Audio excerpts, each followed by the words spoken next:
What's good? It's Woog. Please like the video, subscribe to the channel if you were into the fight talk. I just wanted to give some early thoughts on the upcoming super fight between Conor Benn and Chris Eubank Jr.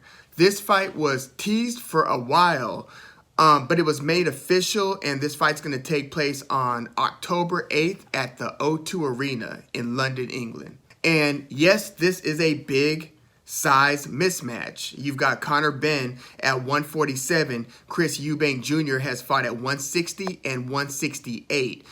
Conor Benn's about 5'8". Chris Eubank's 5'11". Conor Benn's got a reach of about 68 inches. Chris Eubank Jr. has a reach of 73 inches.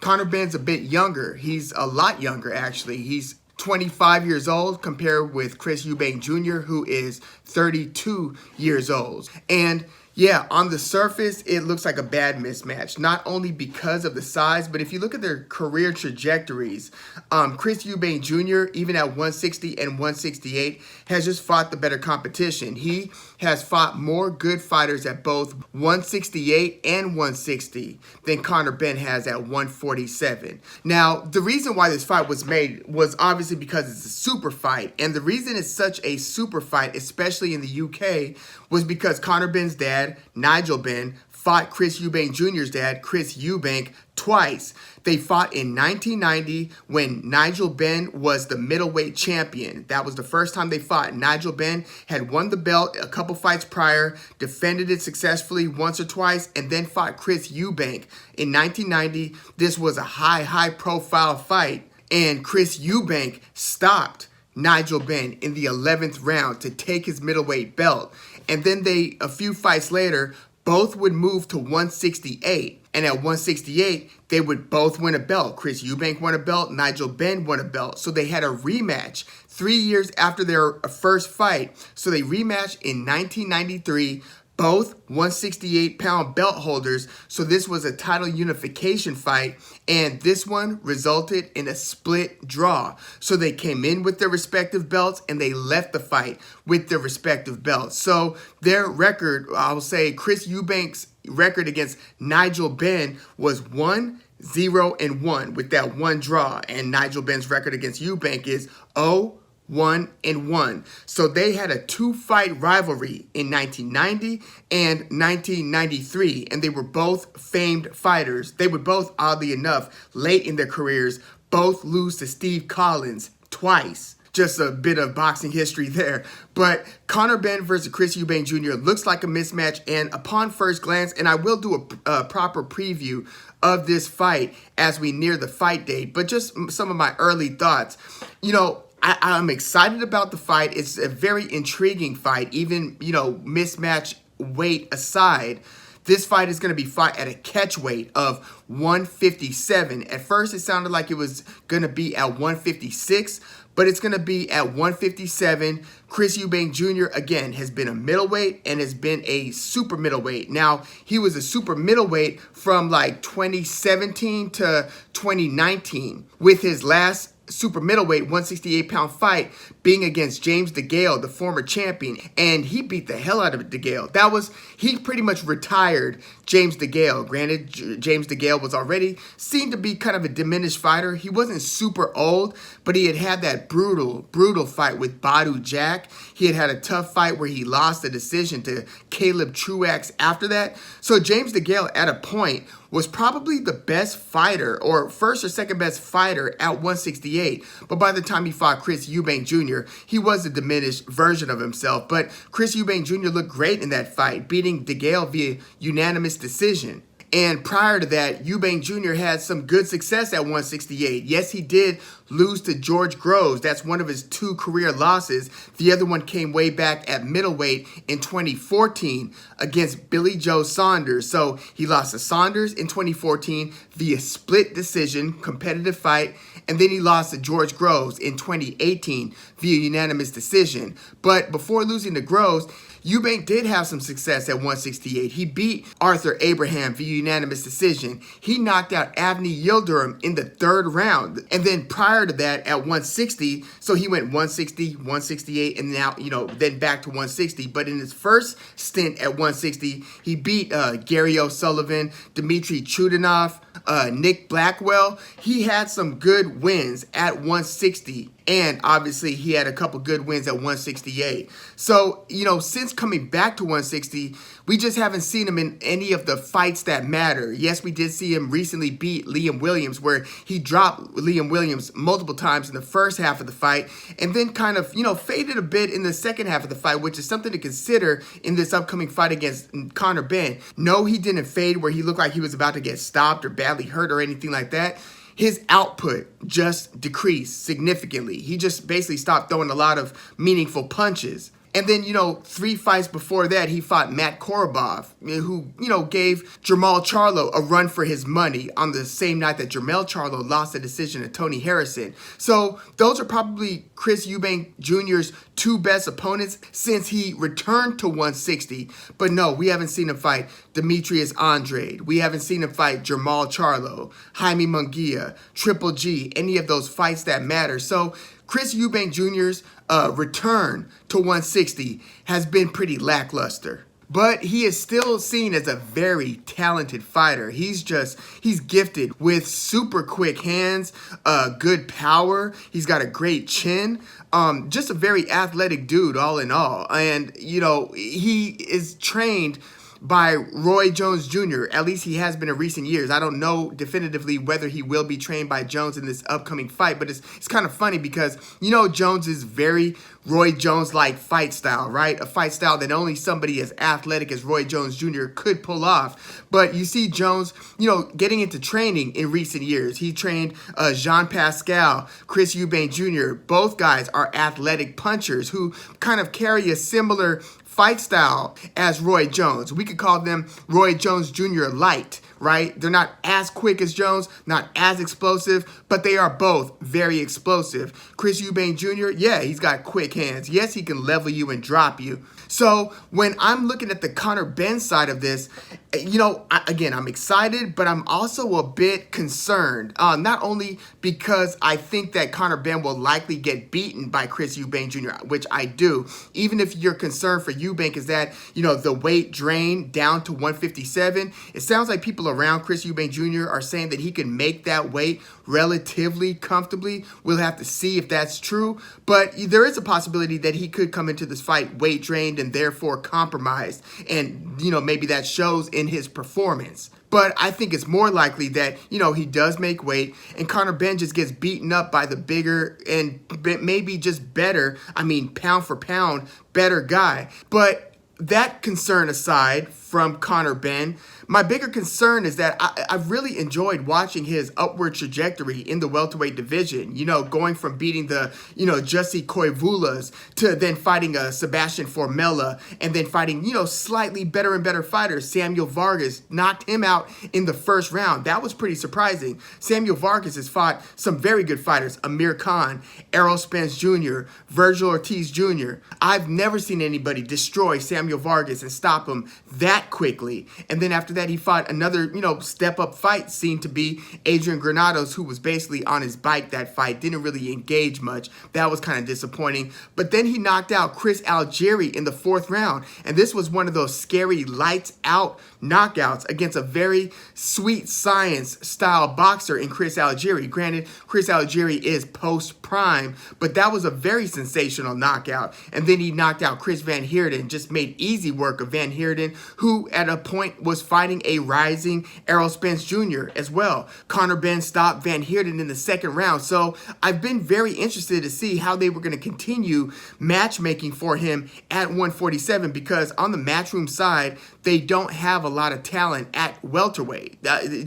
Certain promotional bodies are strong in certain divisions, like PBC happens to be the strongest at 147 and 154. Top Rank seems to be the strongest at 135 and definitely at 140. You know, Golden Boy at 147 is also kind of weak. They do have Alexis Rocha, they have Blair Cobbs, and they obviously have Virgil Ortiz Jr. So I was wondering if Eddie Hearn was going to work with Oscar De La Hoya to try to match make at 147, because it's slim pickings if you're looking at meaningful fights for Conor Benn. David Avanesian is another fight that I would love to see Conor Benn in. But all that to say, that whole thing takes a big pause, because he's about to fight somebody who, again, is by far the most talented fighter he's fought and by far the biggest fighter that he's fought. This is a very dangerous proposition. Not only might he get beaten up badly and potentially stopped against Chris Eubank Jr.,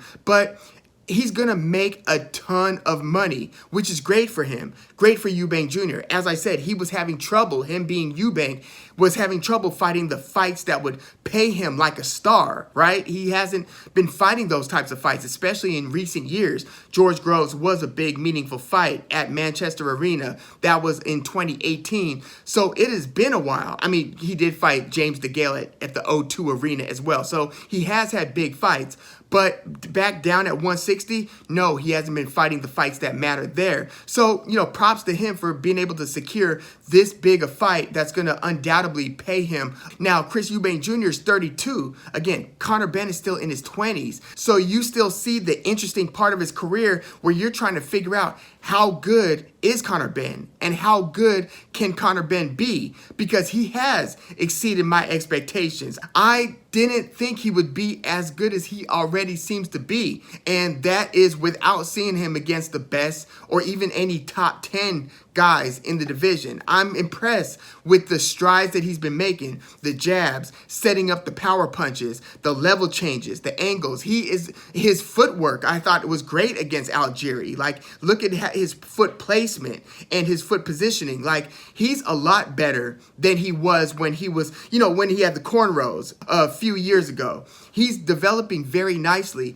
I just don't want to see that get derailed in this super fight against Chris Eubank Jr. And then another related concern is, since he's going to get paid so much money at the other end of that, is he going to then maintain the same hunger to train and to keep improving and to keep striving to see how good he could be at the 147-pound division, welterweight? Is he going to basically pick up where he left off before this super fight with Eubank Jr.? I don't think so, unfortunately. Like, when Conor McGregor got paid against Floyd Mayweather Jr., I remember my dad telling me that night, hey, you know what this means for his MMA career, right? I was like, no, he's going to get right back into it. He's going to fight the Tony Fergusons and, you know, Justin Gaethjes. And, you know, Conor McGregor did fight, you know, Dustin Poirier twice after that. Lost both times, lost to Khabib. But he didn't seem to sustain the same continued, consistent hunger after becoming super duper rich. Obviously with his brand Proper 12 and with that Mayweather fight, we're talking super rich. So Conor Benn, I don't know how much money he had coming into this fight, but I know going out of this fight, he's going to be super paid, super rich. I just don't see him necessarily regenerating that fire in the belly that'll get him to train consistently to basically maximize his potential and to realize his potential and his potential greatness. I just don't see how that would be the case. I don't see you just getting right back to the proverbial grind after such a payday.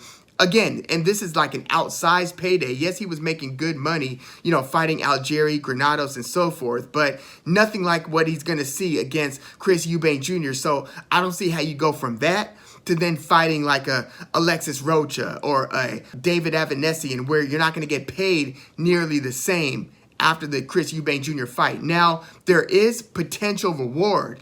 If Conor Benn does beat Chris Eubank Jr., he probably becomes a superstar, because this is David versus Goliath, so to speak, right? Chris Eubank Jr. is supposed to win this fight against the undefeated Conor Benn. If Conor Benn is able to upset Chris Eubank Jr., and I mean, imagine if he stops Eubank, right?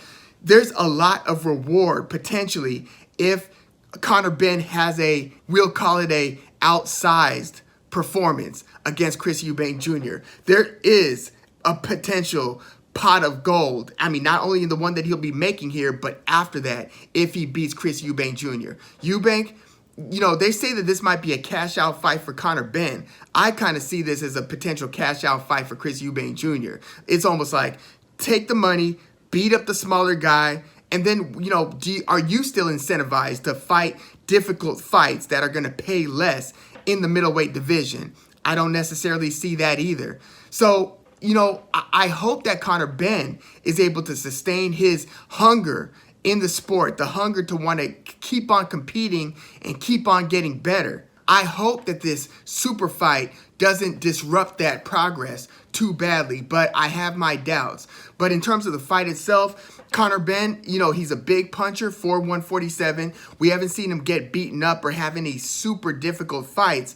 I think he did get dropped early in his career. Somebody had said that during my last live chat, had mentioned that. But he's got good power at 147. He's got increasingly improved developing boxing skills. But again, Chris Eubank Jr. is going to be so much bigger. I see Conor Benn getting caught cleanly with, you know, some power punches. I don't see Conor Benn being a particularly big threat to continuously hitting Chris Eubank Jr., let alone hurting and dropping him or anything like that. I mean, anything's possible. I mean, he could catch him and knock him off balance, drop him, you know, something like that. But I don't expect it. I think that Chris Eubank Jr. is going to more or less start catching Conor Benn in like maybe the 3rd or 4th round, maybe hurt him in the middle rounds. The question is, does he keep his foot on the gas during the late rounds? Can Conor Benn, if he's still relatively fresh in the middle rounds, make the late rounds competitive? I don't think so. I don't think Conor Benn will be able to then, you know, lose the middle rounds, maybe get hurt in the middle rounds, and then come back in the late rounds and make a big rally, unless Chris Eubank Jr. totally takes his foot off the gas, which, you know, we've seen him do in the past. I just think that it would be embarrassing for Chris Eubank Jr. to, you know, fight a super even fight. Like, if they result in a draw, or if this results in a close, disputed, split decision win for Chris Eubank Jr., that would be a moral victory in my book for Conor Benn. So Chris Eubank Jr., I think, has to kind of win this one pretty emphatically. If not stopping him, then cruising to a clear unanimous decision, something like that. But anything worse than a clear unanimous decision can be viewed as a win for Conor Benn. Again, I worry that this is going to be a very grueling and difficult fight for Benn, where he's going to be getting caught with clean, hard punches, possibly drop, possibly stop, but if not, maybe beaten up over the course of the fight, which might even be worse for Conor Benn, his confidence, his skill building trajectory. This could very well go badly for Conor Benn. I just hope it doesn't go too badly. And again, I hope it doesn't disrupt the progress that he's making in becoming a real threat to the title at 147. I just have my doubts on how much a belt means after getting paid this type of money. But yeah, let me know what your early thoughts are on Conor Benn versus Chris Eubank Jr. Again, I'm going to do a proper preview as we near the fight date. But yeah, I am interested in this fight. I am excited.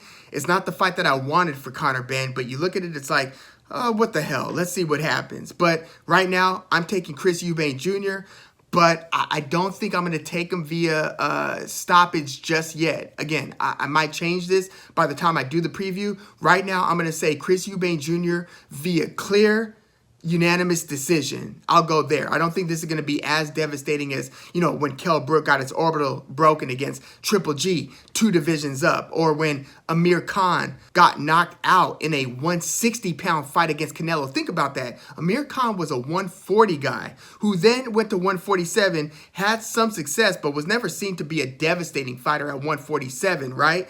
And then he fights Canelo 2 divisions above that, gets his lights put out after being very competitive in the early rounds. There's a lot to be concerned about in this Benn versus Eubank Jr. fight, but right now, I'll say Eubank Jr. might drop Conor Benn, but I think that he wins via unanimous decision, not by stoppage. But, you know, I'm going to, you know, analyze this a lot more deeply down the line. But yeah, let me know what your early thoughts are in the comments, and please, like the video, subscribe to the channel if you are into the fight talk. I'm Woog. Thanks for tuning in.